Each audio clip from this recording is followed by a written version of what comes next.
Play mode. Good evening, all peer-to-peer masterminders. If you're listening to music in the background and recognize it, you know that it is Masters time. Yes, that's right. We are golf fans here. I just want to go over this for 1 second with you all. Today was the first day of the biggest golf tournament in the entire nation. Right now, we have Phil Potts alone at the top of the leaderboard at 4 under, followed by the last champions at 3. So this has been a little bit of an update for the golf fans out there. So let's get on to business. This is the Note Peer2Peer Mastermind. Tonight we're going to be talking about seller finance notes, and we have some amazing panelists on here with us. Mark Stein is on here with us, as well as Terry Lewis, his partner with Seller Finance Consultants. Here we go. Okay, so my name is Dave Christador. I'm in San Diego, California, along with my co-host Robert Christador. Say hi, Robert. Hi, Robert. So he's in Tucson, Arizona, and we're all sweating down here in the southwestern part of the United States. And as I said, Terry and Mark are joining us. Guys, want to jump on and say hi real quick? Mark? I muted him because there's some background noise. I have to get him to figure out that. Oh, okay. Hey, how's it going? There we go. Hi, this is Terry Lewis. Hey guys, thanks a lot for being with us. It's our pleasure. I'll just give you guys a quick little background before going over the call rules, but at the same time, we all pretty much know what those are.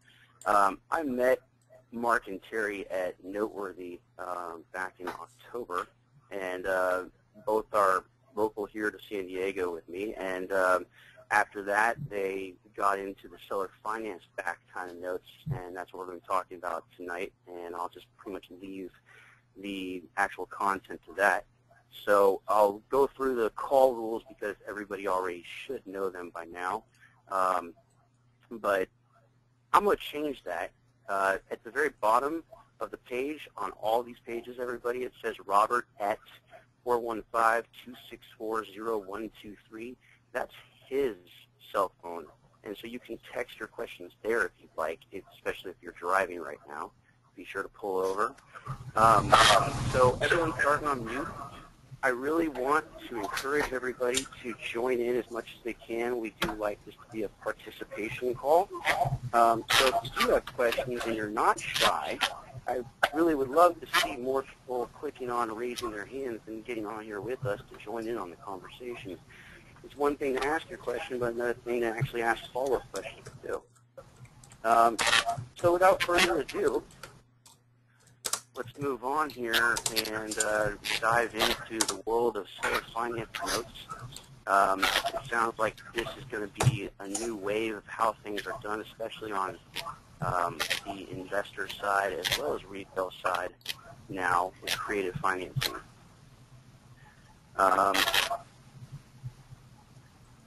Let's just skip through that. We already know who we are. Okay, coming attractions, in a few weeks from today, we'll have a commercial real estate one. So we have some panelists lined up for us talking about commercial real estate. And then we're also doing our ongoing series of exit strategies of, one exit strategy at a time from getting a pool of NPN. But let's get away from the non-performing to the originating side of things. And let me introduce Mark and Terry once again. Hey guys, thanks for having us on the call. We're totally excited to be here, and this is a culmination of the last 6 months of efforts since we actually met, all 4 of us, in person at the Noteworthy convention about 180 days ago. And are we? Yeah, you're on now. You got it. Fantastic. We're just trying to So, switch over organizers.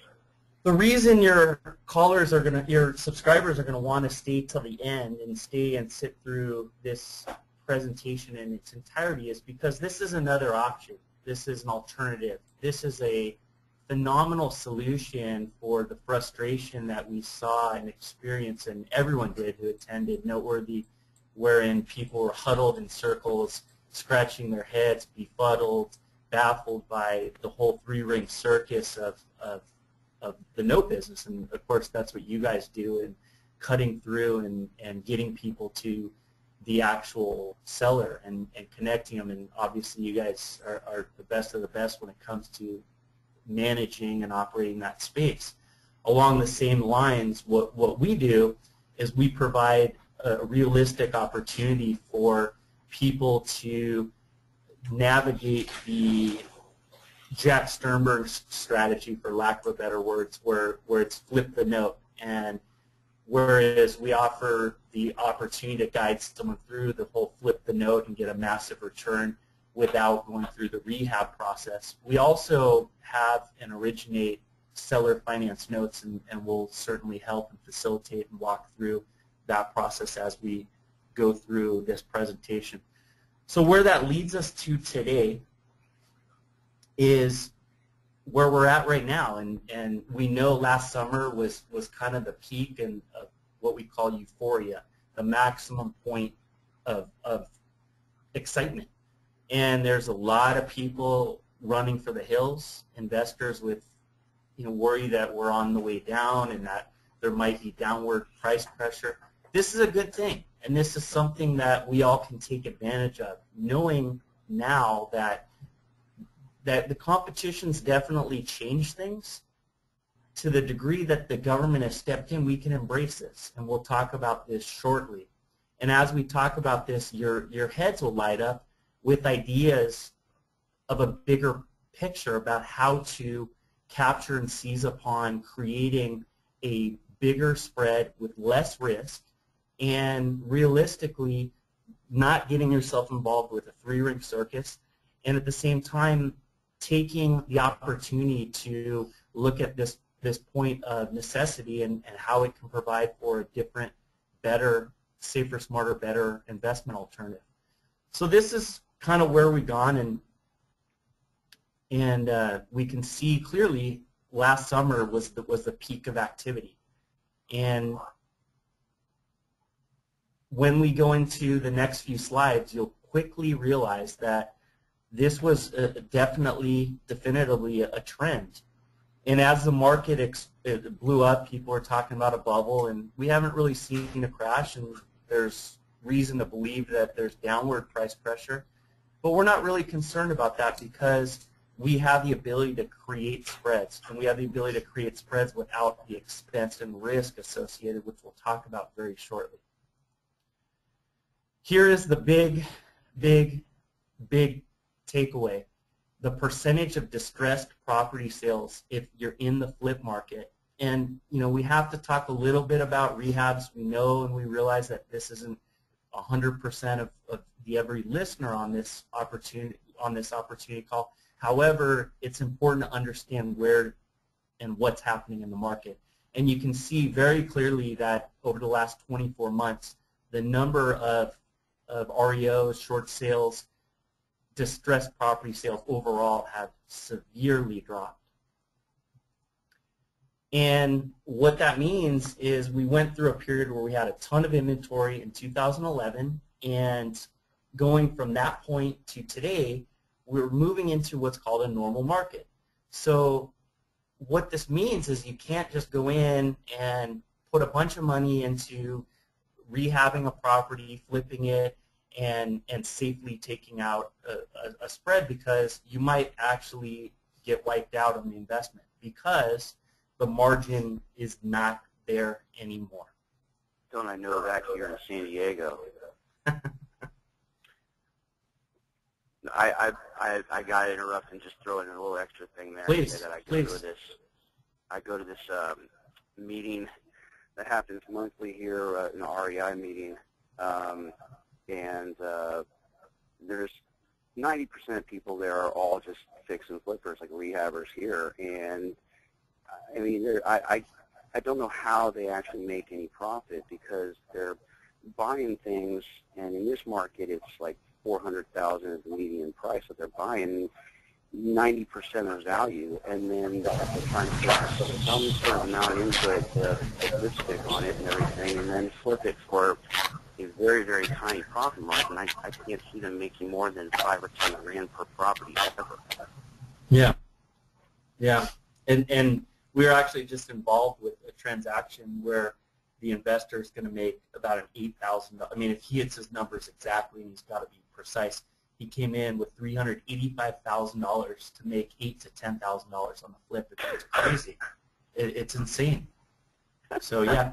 So Dave, do you remember the lunch that we had, all of us together, when we sat down after the first time that we saw Jack Sternberg speak when he was presenting on the flip the note strategy, and our heads were wide-eyed with It was looking at this. It was at the Tropicana, and you remember he was talking about how this is how he, basically is in the first-time home buyer market, and this is how he flips houses and essentially flips the note by creating a note. You remember that? Yeah, it was an unbelievable strategy, and I know you guys have pretty much taken it even further. Absolutely. And this is what it's all about. You've got 4 national headlines here, from anyone from Zillow to CNN Money, all universally saying and reporting the same thing, that 4 million renters want to buy. And this is the opportunity here, guys. This is what is happening in the market, and to the degree that you jump on board and to the degree that you want to cater to this market, there's a huge hungry market of people that invariably in the next slide are being shut out of the market. From Bloomberg to the National Real Estate Post, we are in what's called a lender's recession. What this means is that our originations, our bank institutional transactions, are down 50% as of last month. Now, fast forward another 30 days to this month, we're down 55%. So last month they were calling it a recession. Today they're calling it a depression. Again, what this means is the opportunity is exactly where you're at right now in the private finance space. Okay, so let's be clear, Mark. Let's be clear on this. What you're speaking about is institutional originated mortgages are down. Is that right? Absolutely. Okay. Absolutely, completely, entirely down, down, down. So didn't you say something like there's less than last year? It was less than 30% were qualifying for a conventional mortgage, and then this year it's like less than half of that, basically. Yeah. What independent studies show is that 85% of the people that have obtained traditional bank financing over the last 60 months would simply not qualify today. And this is what's happening because of Dodd-Frank, which we're going to talk about. I'm not going to go into deep. It's not important for you to know the ins and outs and the guts of Dodd-Frank. It's simply important to know that Dodd-Frank has changed everything. And that will be touched on very briefly in a few slides from now. What we have is a qualified mortgage with the Dodd-Frank, and what that means is the average buyer to get a traditional bank loan needs a 57% disposable income. And if you're in a market like San Diego, Washington, D.C., San Francisco, Las Vegas, Tucson even, Miami, and you go on, the major metropolitan statistical areas, if you are in one of these markets, the average person simply does not qualify for financing today. So what's the solution? The solution is seller financing. In seller financing, the seller becomes a bank. If you are selling, flipping a house, whether you're wholesaling, whatever, and you're originating a mortgage, which we'll talk about very shortly, you are Bank of America, you're Wells Fargo, you're Chase, whatever, you are essentially the one providing financing. Money exchanges hands in terms of a down payment, which creates skin in the game. A buyer signs a promissory note and security instrument, and the remaining balance is carried as a mortgage, just like any other transaction. And of course, we know in the 70s and 80s, we had almost 30% of all transactions were seller financed. We are absolutely going in that direction again. We're not quite there yet. Nationwide, we're about 8.8% of all transactions are seller financed. We're not quite, obviously, at the 80s yet, but we will be by this time next year. And there's a different reason for that. We're not going to get into that. It's not important to this call. What is important is that this is the market. This is the new wave. This is the new shift in real estate finance. This is how transactions will definitely go going forward. And this time it's not really driven necessarily by interest rates. It's more driven by ability to qualify through, you know, whether it's income or your actual credit. Well, yes, and the looming monster in the room is the government. The Dodd-Frank has changed the way people will qualify for bank financing.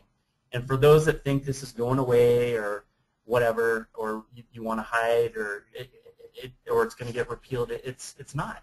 Just like Obamacare, which is the most unpopular bill I can ever remember in my lifetime, and probably yours as well.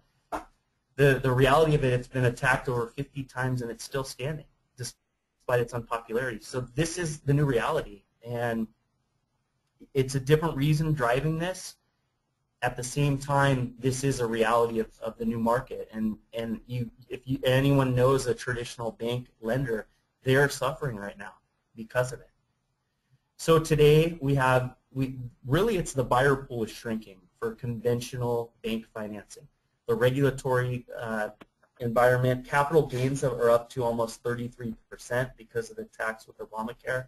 And I'm not a Republican or a registered Democrat. This is not a commentary on my opinion or my politics. It's a fact that capital gains have gone up, just like people are now not qualifying because of the new government regulations. So the flexibility of these transactions have been dramatically affected. And that's really what we're doing here, is we're creating a flexible, makes sense transaction. So technically, you could kind of compare what you guys do to a 1031 exchange as well. Absolutely, and that's a great point. What we do is actually and I hate using the word on steroids. At the same time, it is appropriate. What our strategy does is it allows for someone to do a 1031. However, they don't need to exchange into another property. A lot of people find stress in having to find, and a lot of people actually increase their basis, which they don't want to do, buying into a bigger property, and as well being stressed having to find a property in 6 months. At the same time, it's not restricted to an investment property. We can do this on a primary residence. And keep one further bigger point in mind is that a lot of people don't sell, and I know there's people on your call that are involved in real estate sales. A lot of people aren't going to sell simply because of capital gains. This is one hell of a solution for that. So moving on to regulatory issues, the S.A.F.E Act in 2008 created the National Mortgage Lending System. We're not going to go into that. It's just important to know what's driving this and what's fueling this and igniting this particular market space. The granddaddy of them all, Dodd-Frank, which we've alluded to, we'll talk about very briefly in the next couple slides, in 2010, went into effect on January 10th of this year, about 4 months ago. And realistically, what this has done is created two things. One, seller finance with some exemptions, and you should still be aware that the exemptions aren't going to protect you if you write a bad note. Your note is going to get cannibalized by the discount that's threatening it, so it makes sense to make a good note. However, despite some of these exemptions, the Dodd-Frank Act, what it's done is it's reeled in seller financing into a national mortgage, federally regulated activity, and it has well created the qualified mortgage. We have solutions for those, and you can feel good about the fact that we have solutions. And due to the fact that we've embraced this, it's created a phenomenal opportunity that you're about to discover. So the future of seller financing, big, massive, and bright. Large, growing markets with more and more buyers that want to buy. We showed you the earlier headlines. with less than perfect credit. Again, we get, I don't even know how many people come out of the woodwork that say they want to buy and they had a short sale or a loan modification or even a bankruptcy in the last year or a couple of years or even a few years. And at the same time, these are people with down payments, and these are people that you could put into homes, that qualify, that make the income, they have the capacity. That of the 3 C's needed to get into financing, they just don't have the credit. They have the collateral and they have the capacity. Why not make a transaction? At the same time, you have people that need income, and this is what you guys are all about. We're talking about high yields, high note rates. We'll get into this in just a second. And as well, we have more and more properties that don't qualify for bank financing. What this means is, in the slide we're about to show you, a property that needed almost $100,000 worth of repairs and a seller that wasn't willing to or didn't have the money to come in with it. This is an opportunity for you guys. And this is a gold mine in something to focus on in terms of looking for properties to wholesale or flip with way less risk. So the myths, these are important to look at because a lot of people discount seller financing. And because people discount seller financing, it means it's a ridiculously huge opportunity for you guys on the call, because now that you're being exposed to it and now that you actually know more about it than probably 95% of the people that are supposedly competing against you, it means that you know the difference and that you know that seller financing is a real bona fide opportunity for smart, savvy investors and for creating win-wins. And the myths are, as you can see right here on this slide, that they're only for desperate people and bad properties. You also get people say, I need all cash, because you can acquire a property with seller financing. You can, you can buy a house with, you can buy a property with no money out of pocket. Isn't that cool?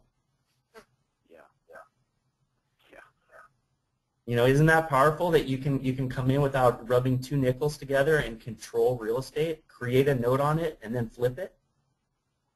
Most would think that's definitely a new way to go, because all we're talking about is leveraging and controlling real estate. We're not taking $400,000 and then putting another $100,000 and being out of pocket $500,000 to flip a property to make $40,000. That's crazy and a huge amount of risk.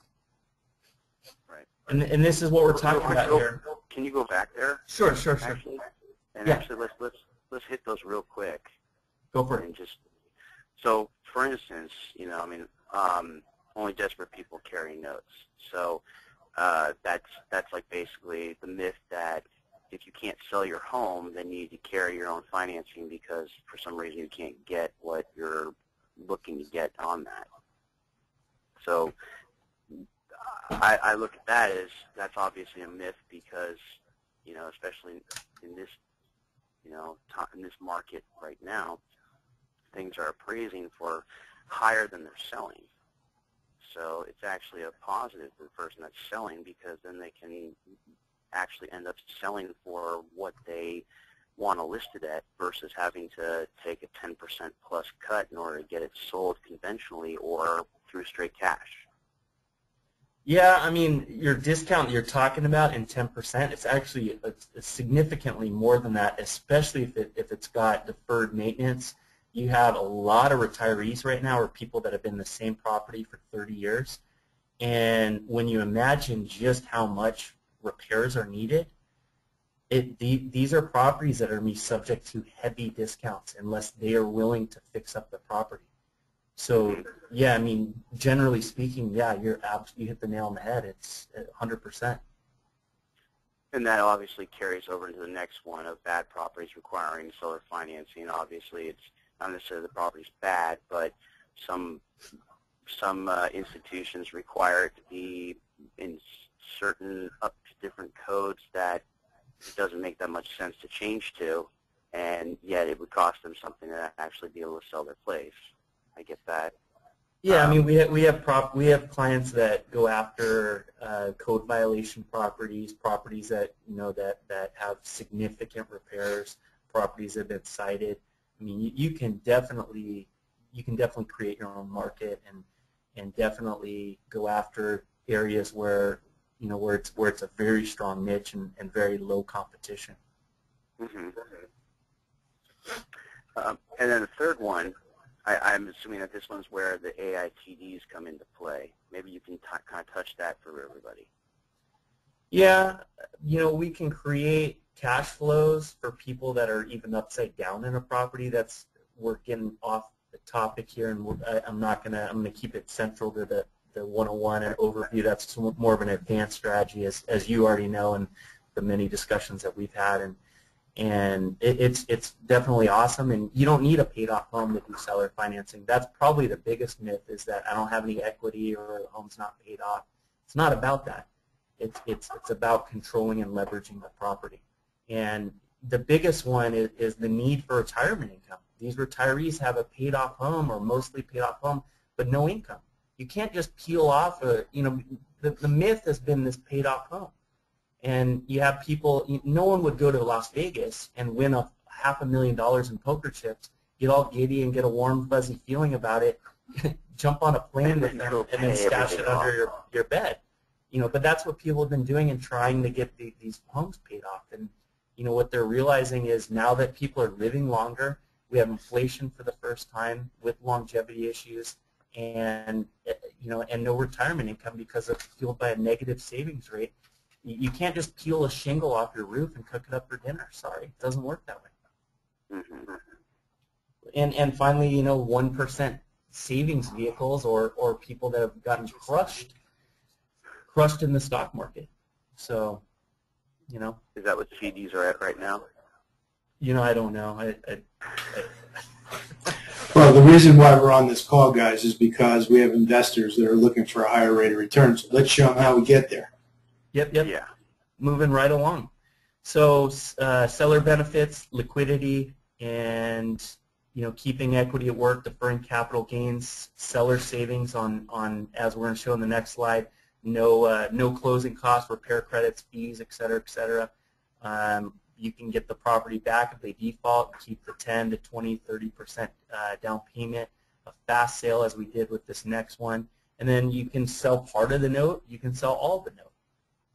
So in summary, basically what you're saying is that a seller finance situation gets them more money for their property and then gets them out of the property by selling the note, and the opportunity for the people on the call is to be able to buy that performing seller finance note.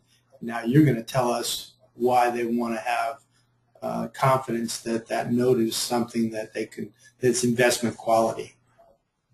Yeah, according to Dodd-Frank, it has to meet certain criteria, and this is our unique process, and it's not important to go through it or go over it. We are federally licensed, and we are the only company, as far as I know, that provides the various services that we provide, which are consulting, transaction structuring, federal law compliance, which it has to be a federally compliant note in order, otherwise you're risking the note, even if you buy it secondhand. And again, we're not going to dive deep in that. It's just important to lock in the fact that it must be a federally compliant note, and if not, do not buy it. If it was originated after January 10th, 2014, be glad that you're on this phone call, because you now know, and most people don't, that if it was not done in compliance, you're buying garbage paper. Finally, we help with the note resale. That's where most of your listeners on this call come in. We're going to show what that looks like. And then as well, we have a new opportunity for buying trust deeds at origination, where you can essentially create your own note, and you can, it's not performing, it's not non-performing, it's right in the middle of the pine where it's, newly originated. So this is our most current transaction. Pretty cool house. It's a makeshift duplex. The second unit is up on top. It's actually to code. This is in the southern part of San Diego, and these are the estimated repairs upon inspection. You can see we're talking about almost $100,000 worth of repairs. Did we go in here thinking we were going to put $100,000 into a property? Well, Dave, you know my feeling on rehabs and flipping, and you know my level of interest in getting into this space. So, exactly.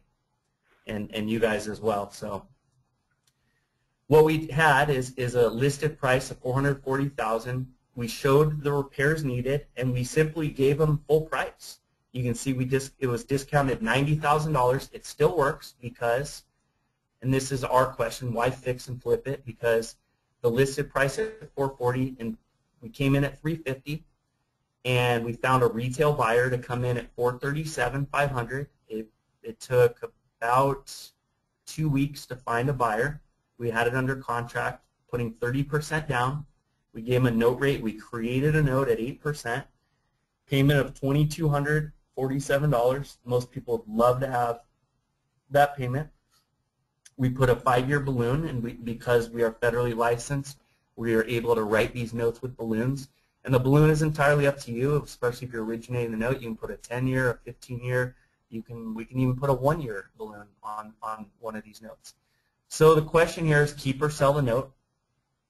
So with a new investor coming in, which is us at $350, flipping it for $437, we take 30% down payment, and that's just an arbitrary number. You know, some people want 10%, some people want 7%. Remember, you're the seller, so you can dictate your terms, and you know the note rate. 306,250 is 70% of 437,500.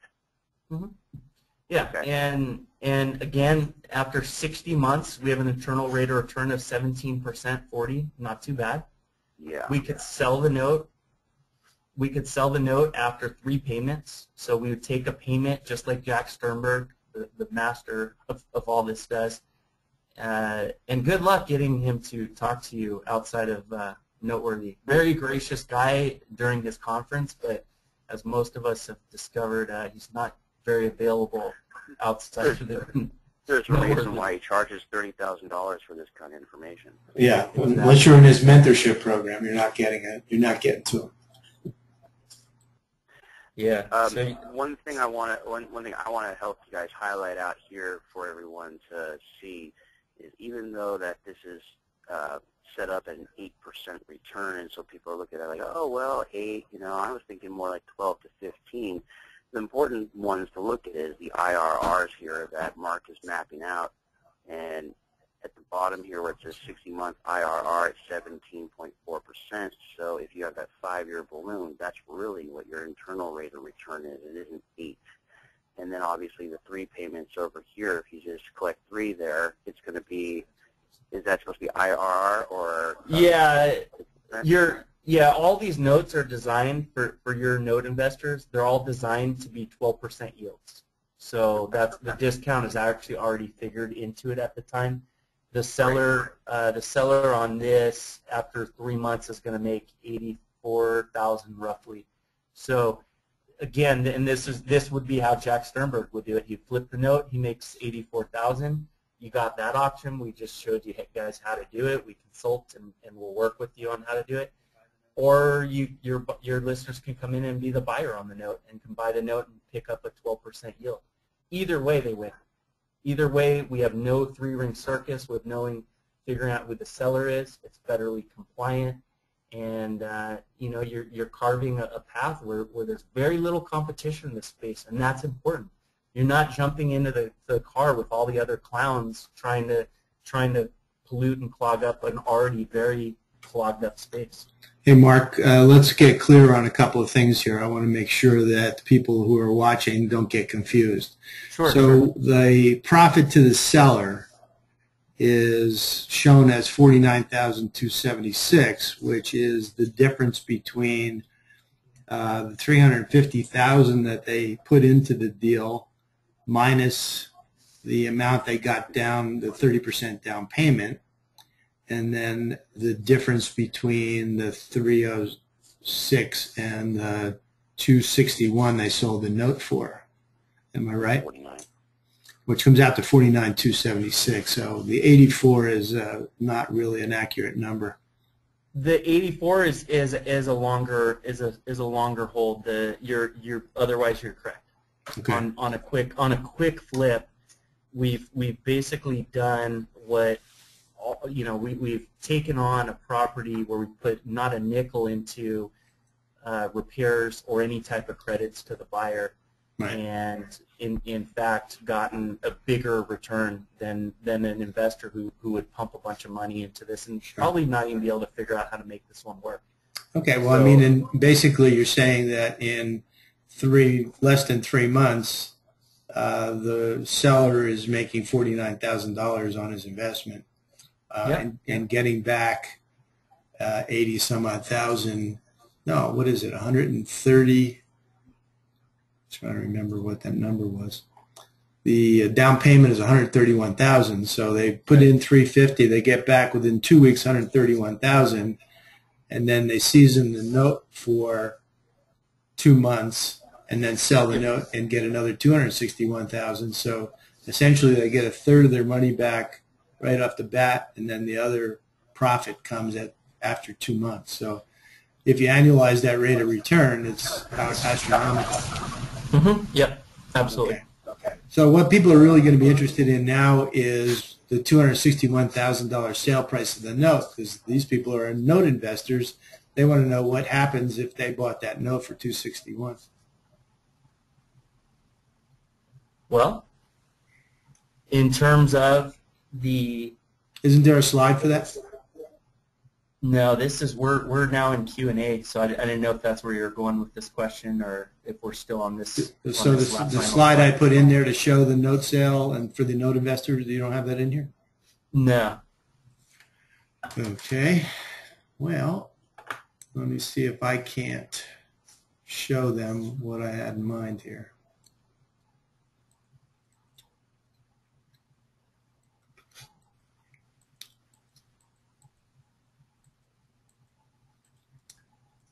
Okay. Is this the one you're referring to? Yeah, that's it. Okay. You know, for some reason it wasn't in my. I have a set of slides on the left side, and for some reason it wasn't there. Okay, so this should clearly answer your question. So when we look at a yield, we talked about it. You know, we build these to produce a 12% yield, which is pretty much industry standard of what someone's looking for. And of course, when we're talking about a 57-month hold time, because it's 3 months after the initial note creation, we're talking a monthly income of $2,247, and off of a purchase, of course, we build a discount in of $261, so we hit the yield of 12%. We can see when we go to sell off the note and we take income, and when we take our income and the note sale in the future at 60 months out, we're at a total profit of $173.53. Right. So that's the 128 plus the difference between the payoff and the purchase. Yep. Okay. Yep. Because the payoff is 306. You take away 261, and it's going to be roughly 40 on top of the 128, which makes it 173. So it'd be 45, basically. Right? Yes. Yeah. The big takeaway here is these notes are done through the attorney that we work with, all the forms, all the regulation, all the disclosures. They're done in complete, absolute federal compliance, and you know that you're getting an absolute quality product that's going to hold up and stand the test of time, give you a great yield, give you great income, and of course provide security because you know what you're getting into. And finally, there is no three-ring circus. Your title records are going to show who the seller is. This is not an institutional transaction. It's private, and everything can be documented, discovered, and found out to the degree that you do a title search and check it out for yourself. And also, just to plug J. Robert Eckley is is the lawyer that you're working with. And I know it's not that big of a deal to the note investor, but at the same time to instill that the note is going to be worth something and written correctly. You were telling me that he's been in front of both state and federal Supreme Courts arguing certain things such as due on sale clause and everything like that, correct? Yeah, he actually appeared before the Supreme Court in the De La Cuesta case, and he actually argued the due on sale clause way back in the 80s, and he's actually been in the seller finance space since the beginning. He's written the forms, the state forms, for 3 or 4 states on the West Coast. He has appeared before the Arizona Board of Realtors and has gotten them to change their decision on certain forms. He is really the king of the castle when it comes to the seller finance, alternative finance, and government compliance space. We use his forms. We consult with him, and because of that, it means you can feel good about getting an absolutely quality product. Okay, so do we have any questions? It looks like we have one here. I'm like, it's all on you. I know, I can't read it. Do we have any hands raised? That's the big question.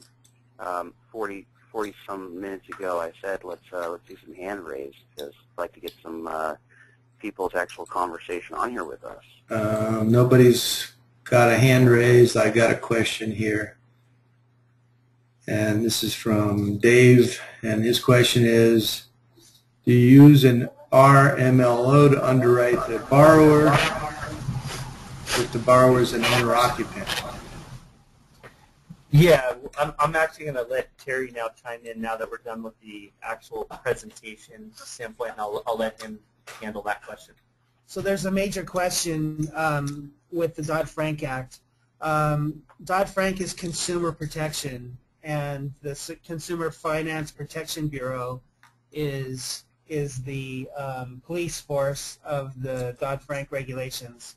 So when it comes to an owner-occupied property, yes, a mortgage loan originator has to bless the transaction or underwrite it or disclose it to the seller from the buyer, and then create some compliant materials, which is a loan application, credit report. Basically, Dodd-Frank has created a space that a seller finance transaction needs to be properly underwritten, and it's a loan like a bank loan would be.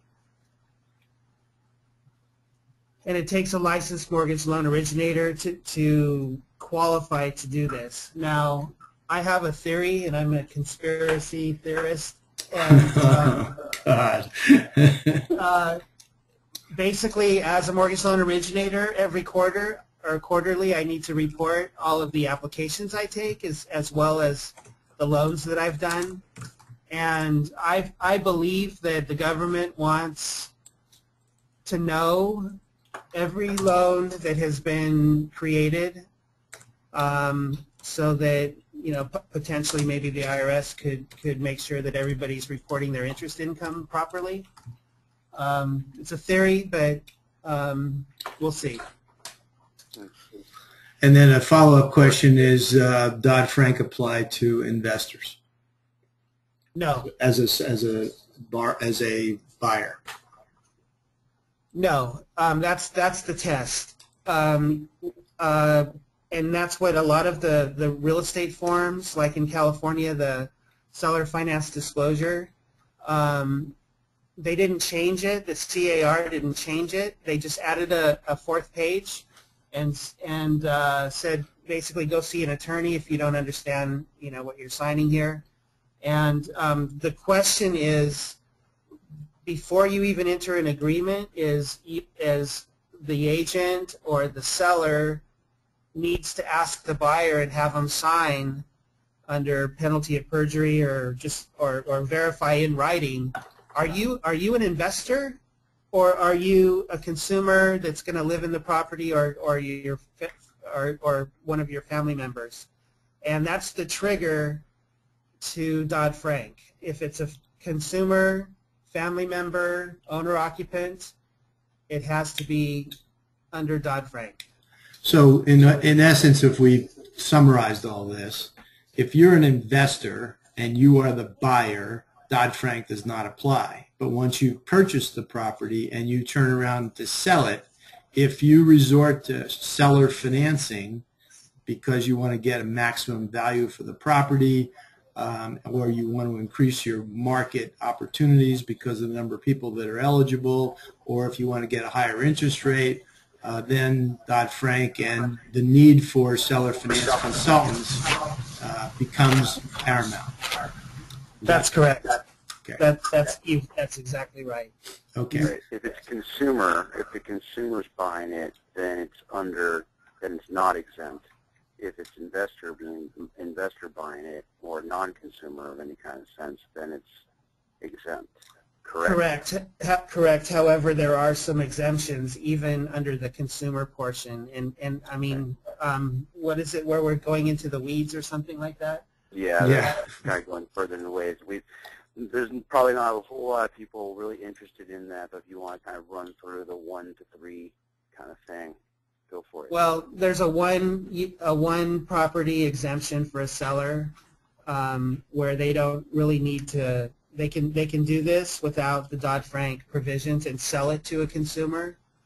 And then there's up to 3 where it can't have a balloon and it has to be fully amortizing, and there's you can't have built the house. There's a few other criteria in the 2 to 3, but the real question is, if you're exempt and you don't have it properly underwritten for a consumer, what is the value of that note worth if you ever wanted to sell it and you can't prove that you were exempt under the Dodd-Frank Act?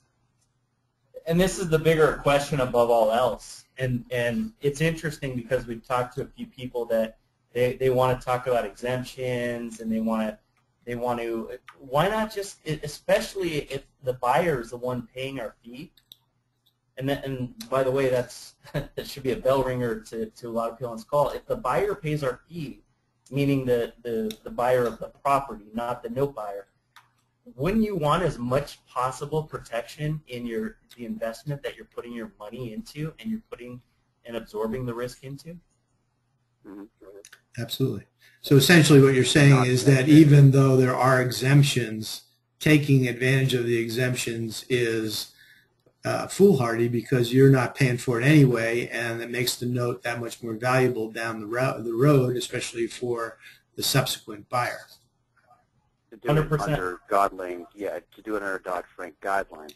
And then not to mention, I remember you saying straight up, and this makes all the sense in the world, if you are an investor and you're a savvy investor, you're not going to write that without a balloon. And yet the catch-22 is if you do it in exemption / out of compliance, you cannot put a balloon on that, right? That's on the 2 to 3 exemption. On the number 1 exemption, you can pretty much do whatever you want. Okay. But again, it makes no sense to do it if you understand what seller finance consultants can do, and the buyer is actually paying the fee. So there is no benefit to trying to use the exemptions. It's actually a detriment. 100%. Okay. And okay, so I got a couple other questions here. So before we get to the fees, is there a minimum credit score for the end user buyer under the processing that you guys do? There is no criteria for credit score, for loan to value, not even for appraisal. It's recommended for an appraisal in the Dodd-Frank Act or a BPO, but it's not required. Mm-hmm. What the Act really is about is making buyers and sellers disclose to each other and having everybody understand in writing what they're getting into. Okay. Let's see. We have someone with a hand raised, and I am going to call on Brian as soon as I can figure out how to do it. Okay, Brian Horton, you are on. Yeah, man. Brian, you there? Brian says no mic. Okay, so he can't really ask the question. So his question was, Am I correct in understanding that you guys are only offering notes? Who finds the property seller and the property buyer? I don't really understand this question. Okay, I get it. I know what he's trying to say. Um, I'll just rephrase it for you guys, basically. Yeah, I can answer that, but I'll say he's basically wondering, you guys obviously do the deal where you put together the note and trustee for these kinds of transactions where a seller's carrying it back, but to us, you're just offering a note, basically, to come in and be a note investor, but who finds the sellers of the property and the buyers, aka new borrowers, coming in to seller finance that property?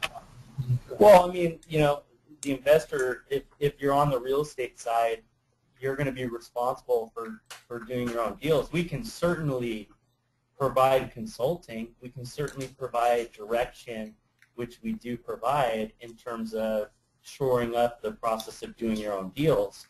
We as well, of course, provide the federal compliance when you actually have the deal, which is required by federal law. At the same time, on the back end of it, when we talk about the notes, we can facilitate you buying a duly originated note at the closing table, or you can buy a performing note thereafter. Did I hit it? Yeah. I think that definitely did touch on what he said on that one. Yeah, Brian said yes. Yes. Okay, now we have a question about running down what you do in your fees, and I think you can probably do that and summarize the opportunity for everybody tonight in the next slide, right? Sure. Well, what we do, and you saw the earlier slide when we showed the 4 things that we do is, and we have a promotion for your subscribers today, and that is an underwriting package for seller financing. And this is necessary to complete a compliant transaction, even with the exemptions, so that you can retain maximum value of the note, obviously, when you're going to sell it off. We are throwing in a half-hour consulting time, which we will go through deal structuring for maximum profit. This is a $14.95 value today, $4.95, and of course you have your promo codes there. And that is a form and a package that can be used going forward for your, on your second transaction, your third transaction, and however many you feel like doing. Mm-hmm. So basically, anybody that calls in, you need to use that promo code of P2P, which stands for peer-to-peer, so they'll know to give you the promotional opportunity they're presenting today. Yep. Okay, so thanks very much. Show your last slide so everybody knows how to reach you. And this is our info. To clarify a couple of things, guys. Can you go back one actually before jumping here? Great. So, 2 things. One, here what you're doing is you're basically offering your services for 1/3 of the cost for setting new notes and trust deeds on properties that investors that are listening in might be either trying to sell themselves or maybe they're on the buying side as well, trying to use seller financing to get that. Correct? Yeah. To the particular listener and listeners that are on the call, they're having this thought that's telling them that they want to originate a note, originate many notes, and they've seen all the obvious benefits with doing it. We have a proprietary note builder package that allows them to build a professional quality resale value note with maintaining maximum resale value going forward after it's originated. And this is a proprietary ECLI endorsed, ECLI written form. This isn't we're not giving you forms off of if you called him up, he'd probably charge you $5,000 for these forms. And and this is a high quality product that you can put into your professional tool belt that can allow you to write and originate phenomenally high quality product. Also, I'd have to interject here that the seminar in particular is to let everybody be aware that don't buy a note that was originated after January 10th doesn't have a collateral file that's compliant, because the penalty, really the consumer has all the power here, and if the consumer wants to sue somebody or claim foul play, the penalty is rescission of the note and all of the interest forgiven from inception, among other things. So it's not something that you want to take a chance on. And just because you bought it, you can't diffuse responsibility because you bought garbage. If you bought garbage, you inherited garbage. Like my grandmother says, when you lay down with dogs, you get up with fleas. So if you buyer beware. If you bought something that was junk, you still own junk. And so for those of you out there who are note buyers, the real opportunity may be that the seller finance notes are generally going to be not acceptable to institutional buyers. So institutional hedge fund buyers are generally not willing to buy seller finance notes. With what Seller Finance Consultants is now offering, their notes will be the same quality as an institutionalized note, and maybe better, because we don't have to deal with the securitization issues and some of the other problems that the banks have created with their own processes. So word to the wise is sufficient. That means because there's not going to be as much competition, there may be great opportunities for you to be buying the notes as they become more and more widespread over the upcoming months. So keep your eyes peeled.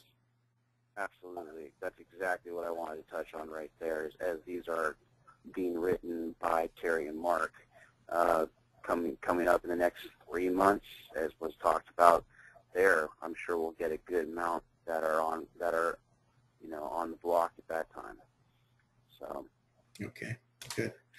Also, guys, is there an opportunity for people, for note investors, to come to you and say, hey, what if I wanted to come and get involved in the actual origination stage and fund the note at that time, so that the seller can literally cash out at the closing table? Is that still a possibility? Yeah, that, as mentioned on the one slide that had the asterisk, that program is officially live pretty much right now. So if you want to be involved with newly originated notes, loan origination, we have a federally compliant, equally compliant program and opportunity going forward, and that's really just a matter of raising your hand and saying, I want in. So I think what we wanted to do is invite the two of you, when you have a supply of seller finance notes that are available for sale, to join us, Dave and I, on a podcast, and we'll send the podcast out to everyone who is approved on RE Note Exchange's featured asset call. And our new process is to do a recorded podcast when it's convenient for the seller, and then make that available to our buyers. So if that's something that the two of you are interested in doing, we'd love to have the opportunity to do that with you. Yeah, it'd be fun. Good. Okay, well, thank you both for being on. We really appreciate everything, and certainly there's been a lot of thought that you've put into this, and we expect that this will continue to evolve and be a great opportunity not only for you but our callers as well. So, Dave, anything you want to add? I just want to add, thanks a lot, guys. Really appreciate it. I believe that's Mark's. That's your number right there for anybody to get in touch with him, and then we'll also send something out. So plenty of opportunities for you to reach out. And last but not least, I hope everyone has a wonderful Masters weekend, and I can't wait to see a couple people on a couple fingers that I can count, hopefully putting a green jacket on Sunday afternoon. Okay. So we're going to wrap it up, and thank everybody for being on tonight. Guys, appreciate it very much. Hang on. Let's go around real quick because I know that at least 3 of us are golf fans on here. Who are we all picking now after the first day?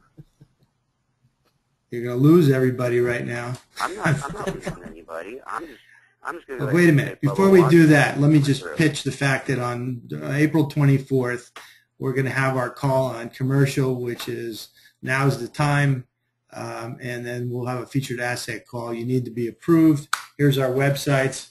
Go for it, Dave. Our website's not in front of me right now, but it's RE-Note-Exchange.com. It's not in front of you? What are people seeing? And Note Peer2Peer. That's P-E-E-R 2, the number 2, P-E-E-R.com. What are they seeing? Well, it's okay. We're all good. Anyway. I don't know. Thanks for everyone being on. It's been a great evening. Okay. All right, guys. Everybody. See you in a couple weeks. Okay. Okay. I guess I didn't get it on. Never mind.